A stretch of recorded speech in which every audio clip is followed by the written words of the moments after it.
C'était le 12 décembre 2020, au Palais des Congrès de Cotonou. Patrice Talon apparaît détendu et sûr de lui. Il rend des comptes en bon chef d'entreprise. Bilan comptable de ses 5 années à la tête du Bénin. Pour moi, l'essentiel était de créer une dynamique, d'inverser la tendance, notre renaissance. C'est le bilan de nos 5 années ensemble. Demain, après-demain, quel que soit celui qui sera président, le Bénin ne quittera plus les rails de son développement. Ce jour-là, il n'annonce pas sa candidature à la présidentielle, mais sa volonté de finir ce qu'il a commencé est claire. Alors comment l'ancien roi du coton, partisan il y a 5 ans d'un mandat présidentiel unique, a-t-il fait pour quasiment assurer sa réélection à l'élection du 11 avril ? Avant la politique, ce fils de cheminot né à Abomey s'est imposé dès les années 80 dans l'importation d'intrants pour la culture du coton, puis dans les années 90 à 2000 dans l'égrainage de la fibre. Il rachète successivement les sociétés d'État dans la filière et est à la tête d'un monopole. Patrice Talon possède aussi des huileries, des sociétés de logistique, de services portuaires ou de contrôle en douane.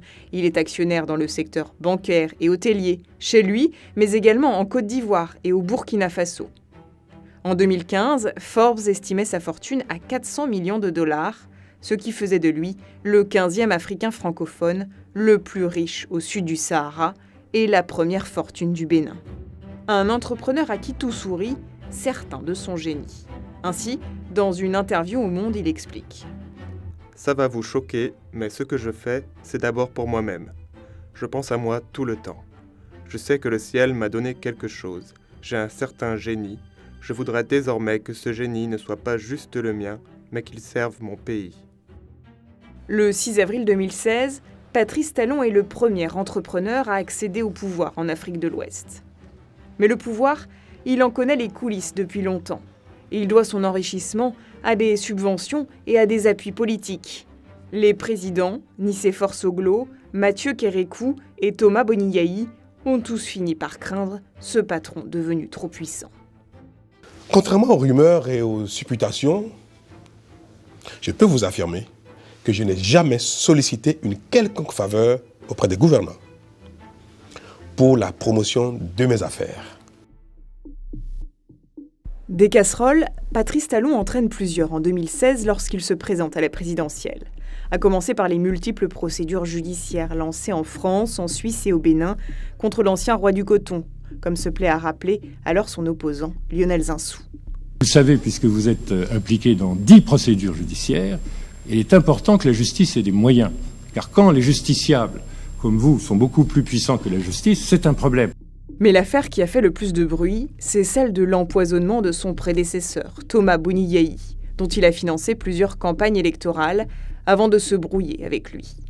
En octobre 2012, Patrice Talon aurait soudoyé, en lui promettant 1,5 million d'euros, la nièce et gouvernante du chef de l'État, afin qu'elle remplace ses médicaments quotidiens par des substances toxiques. Mais lorsque quelqu'un se dit « je veux avoir la richesse du pays, du Bénin, au détriment des Béninois, je veux avoir le porc, je veux avoir le coton, sinon je vous tue », alors j'estime que, à mon avis, franchement parlant, ma volonté est inébranlable. À l'époque, il est déjà poursuivi au Bénin dans des affaires de malversation et a fui son pays. Cotonou fait une demande d'extradition à Paris. Pour ses avocats, il est victime d'un coup monté. Il faut dire que les juges en France n'extradent pas, ou en tous les cas ne peuvent pas donner, ne donnent pas leur feu vert à des demandes d'extradition quand celles-ci ne sont que le masque d'une persécution politique. Le droit a été dit, je suis satisfait. Mais j'ai une pensée pour mon pays, pour mes concitoyens. Je crois que la démocratie sera sauvée. J'apporterai ma pierre à cela, comme j'ai pensé à le faire depuis bientôt 1 an et demi, 2 ans. En 2016, ses rêves deviennent réalité. Le 20 mars de cette année, il remporte la présidentielle avec 65% des voix face à l'ancien Premier ministre Lionel Zinsou. Sa carrière politique débute alors sous les meilleures intentions. Au Monde, il déclare « Je vais faire maigrir les dépenses de l'État, réduire le nombre de fonctionnaires. Le Bénin compte des génies, dont certains travaillent pour la Silicon Valley. Je veux créer une zone franche du savoir et de l'innovation. Dans 5 ans, Le Bénin doit être numéro 1 en Afrique de l'Ouest en matière d'économie numérique. Un style résolument moderne, Patrice Talon le dit, il n'a que faire de l'impopularité, il veut du résultat. Puis je ne fais rien pour séduire la classe politique. Ce n'est pas mon rôle c'est d'agir pour transformer notre pays courageusement et opérer les réformes nécessaires, y compris les réformes politiques. Rapidement, il fait la quasi-unanimité de la classe politique contre lui. Et beaucoup de Béninois l'estiment loin de leurs préoccupations. Il ferme les routes de la contrebande d'essence venant du Nigeria et les prix du carburant explosent. Un litre se négocie entre 320 et 400 francs CFA sur le bord des routes, contre près de 600 francs CFA aujourd'hui en station. Enfin, toujours dans une volonté d'assainissement, dès janvier 2017, l'État béninois déloge manu militari les vendeurs qui occupaient les trottoirs, sans mettre en place de mesures d'accompagnement. Autre cause de mécontentement, des taxes sur les péages, les communications internet et téléphoniques, mais aussi un niveau de vie et un salaire minimum qui n'augmentent pas.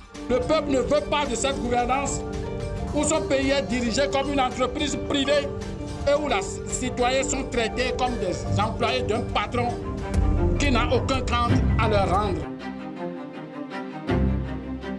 Pourtant, le locataire de la Marina a bel et bien amorcé une transformation majeure de l'économie globale du pays, notamment en boostant la création des petites et moyennes entreprises, en raccordant les villages à l'eau et à l'électricité, en augmentant sa production et en accélérant des chantiers publics comme les infrastructures routières ou le Centre national hospitalier et universitaire.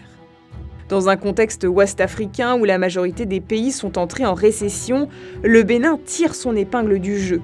En 2015, le taux de croissance était de 2,1%, il était de 6,9% en 2019 avant la crise du Covid et se maintient à 2% en 2020 alors que tous ses voisins affichent des croissances négatives.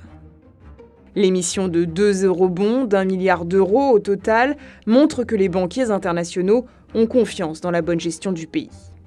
Début 2020, le Bénin est sorti de la liste des 25 pays les plus pauvres de la planète pour intégrer le groupe des pays à revenus intermédiaires. La pandémie, en plus de la fermeture de la frontière avec le Nigeria, a pourtant eu un fort impact sur les finances. En 2020, le FMI a approuvé 2 aides d'urgence, au total 290 millions de dollars. Enfin, malgré des progrès, le Bénin continue de faire face à des défis majeurs en matière de corruption. En 2020, il était 83e sur 180 pays dans l'indice de perception de la corruption de Transparency International. Patrice Talon a veillé durant ces années à rester seul sur l'échiquier politique. Exit Lionel Zinsou, l'ancien Premier ministre arrivé 2e en 2016, condamné à 5 ans d'inéligibilité et à 6 mois de prison avec sursis pour dépassement de frais de campagne. Thomas Boniyahi, l'ami qu'il avait pourtant gracié après l'épisode de l'empoisonnement et qui affichait des volontés de réconciliation, s'est exilé au Nigeria. Entre Patrice et moi, nous étions des amis. Nous demeurons des amis et nous resterons toujours des amis. Komi Kouché, l'ancien ministre des Finances, est lui aux États-Unis après une condamnation à 20 ans de réclusion pour détournement. Et puis en 2018, c'est celui qui avait appelé à voter pour lui au second tour, l'homme d'affaires Sébastien Javon, qui est condamné à 20 ans de prison pour trafic de cocaïne. Il vit désormais à Paris, où le statut de réfugié politique lui a été accordé. Seul sur le ring, avec 2 partis seulement dans le paysage politique à l'issue de la réforme du code électoral. 2 partis réputés proches de la mouvance présidentielle que les Béninois qualifient de partis siamois. Et c'est deuil total chez moi, parce qu'on vient d'installer d'une manière ou autre ce que le peuple n'a pas voté. Donc, sincèrement, depuis ce matin, moi je ne suis pas du tout en joie, c'est le deuil total. Je pense que c'est la mort de la démocratie qui est installée comme ça. En avril 2019, l'opposition avait appelé au boycott des élections législatives. Des violences inédites pour le Bénin avaient explosé au lendemain du scrutin contesté. Sur ce point, l'intéressé se défend dans les colonnes de Jeune Afrique, revendiquant un recadrage nécessaire. On peut dire que nous avons renoncé à certains de nos acquis. Mais quand ces acquis sont nuisibles, il faut faire un choix. Le 4 décembre 2020, la Cour africaine des droits de l'homme tire la sonnette d'alarme et dénonce une dizaine de violations des droits humains au Bénin, notamment le droit à la vie, le droit de ne pas être soumis à la torture et le droit au respect de la dignité inhérente à la personne humaine. Elle ordonne l'annulation de plusieurs réformes constitutionnelles avant l'élection présidentielle. À la veille du scrutin présidentiel, les arrestations d'opposants se multiplient. Dernière en date, Rekia Madougou, poursuivi pour association de malfaiteurs et terrorisme. Rassurez-vous, je peux sortir d'ici, qu'ils m'attendent, qu'ils me prennent, mais je sais que vous allez continuer le combat. Enfin, depuis le palais présidentiel de la Marina, le chef de l'État continue d'avoir un œil sur le développement de ses propres affaires, concédées discrètement à des proches, pour ne pas donner prise à une accusation de conflit d'intérêts. Dès mon arrivée, je suis sorti de toutes les entreprises dont on parle, en cédant mes parts à mes co-actionnaires, en vendant à d'autres et en laissant une partie à mes héritiers. Je n'ai plus d'intérêt personnel direct. Mais ce n'est pas pour autant que je peux nier que des amis, mes parents, mes enfants continuent d'avoir des intérêts dans le domaine économique. Grand Manitou de l'économie nationale depuis plusieurs décennies, Patrice Talon a mis la main sur l'exécutif, le législatif et l'autorité judiciaire, mais aussi sur les médias locaux, peu enclins à la critique depuis 3 ans. En concentrant ainsi tous les pouvoirs, Patrice Talon se fraye un chemin sans embûche vers sa réélection.